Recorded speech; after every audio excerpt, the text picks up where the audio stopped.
Hello everyone, welcome to my channel thesis tree.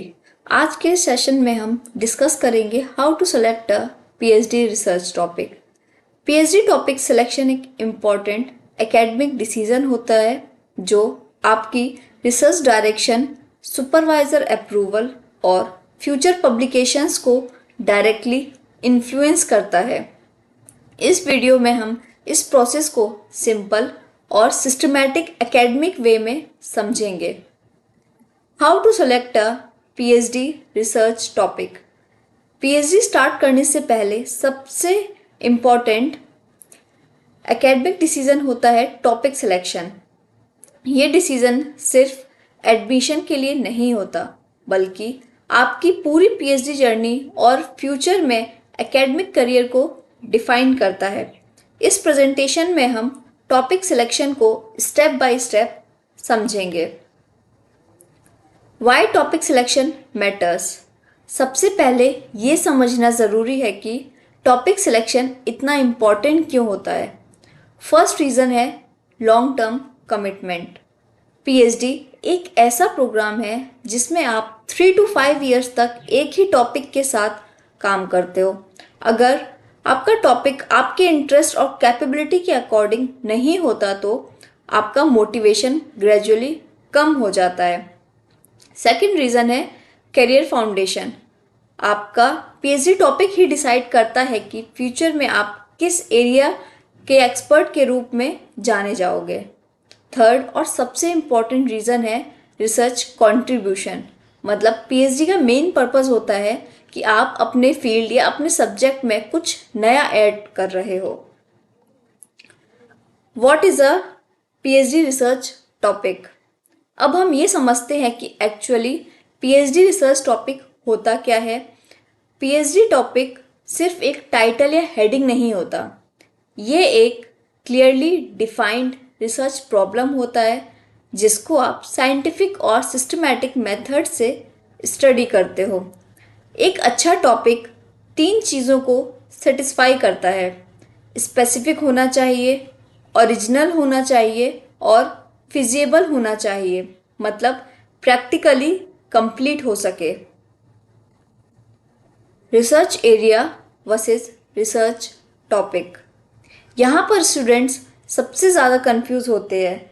Research area होता है आपका broad interest, for example sports psychology या फिर yoga studies.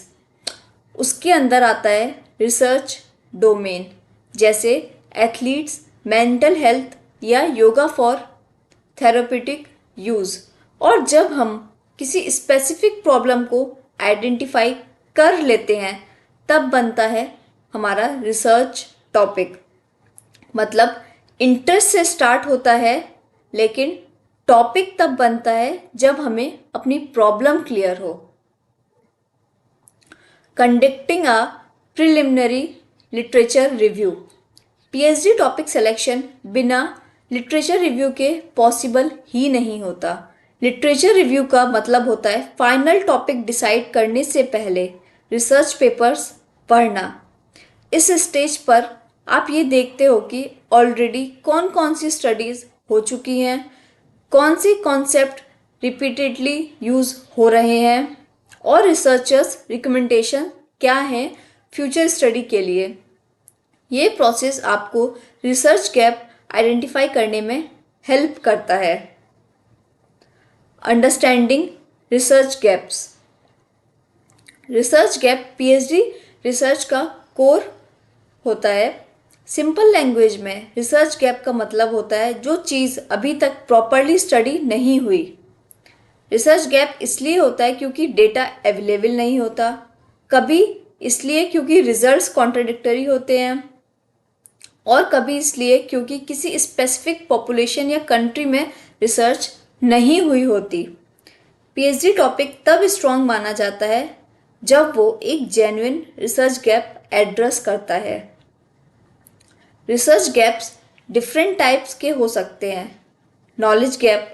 Knowledge gap तब होता है जब किसी ग्रुप या कॉन्टेक्स्ट पर स्टडी ही अवेलेबल नहीं होती है। मेथोडोलॉजिकल गैप तब होता है जब पुरानी या लिमिटेड मेथड्स यूज़ किए होते हैं।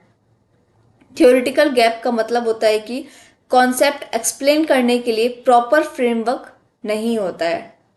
प्रैक्टिकल गैप तब होता है जब रिसर्च और रियल वर्ल्ड एप्लीकेशन के बीच डिफरेंस होता है। आपका पीएचडी टॉपिक इन्हीं गैप्स में से किसी एक को एड्रेस करता है। Narrowing the topic from broad to focused. अब जब रिसर्च गैप आइडेंटिफाई हो जाता है तब टॉपिक को नैरो करना ज़रूरी होता है। टॉपिक नैरोइंग का मतलब होता है ब्रॉड एरिया से एक स्पेसिफिक, मेजरेबल और रिसर्चेबल टॉपिक तक पहुंचना। ये प्रोसेस स्टेप बाय स्टेप होता है। जल्दी जल्दी ब्रॉड टॉपिक चूज कर लेना पीएचडी के लिए रिस्की हो सकता है। नैरो टॉपिक से रिसर्च डिज़ाइन, डेटा कलेक्शन और एनालिसिस सब क्लियर हो जाता है। Feasibility check, can you actually do this? इस स्लाइड का फोकस प्रैक्टिकल रियलिटी पर होता है। आपको खुद से पूछना होता है, क्या ये स्टडी गिवन टाइम में कंप्लीट हो सकती है? क्या मेरे पास रिक्वायर्ड रिसोर्सेज और फंडिंग है? क्या मेरे पास पार्टिसिपेंट्स मुझे मिल सकते हैं? बहुत सारे प्रपोजल्स सिर्फ इसलिए रिजेक्ट हो जाते हैं क्योंकि टॉपिक फिजिबल नहीं होता है। Supervisor and institutional fit. PhD research supervisor की गाइडेंस के बिना पॉसिबल ही नहीं होती।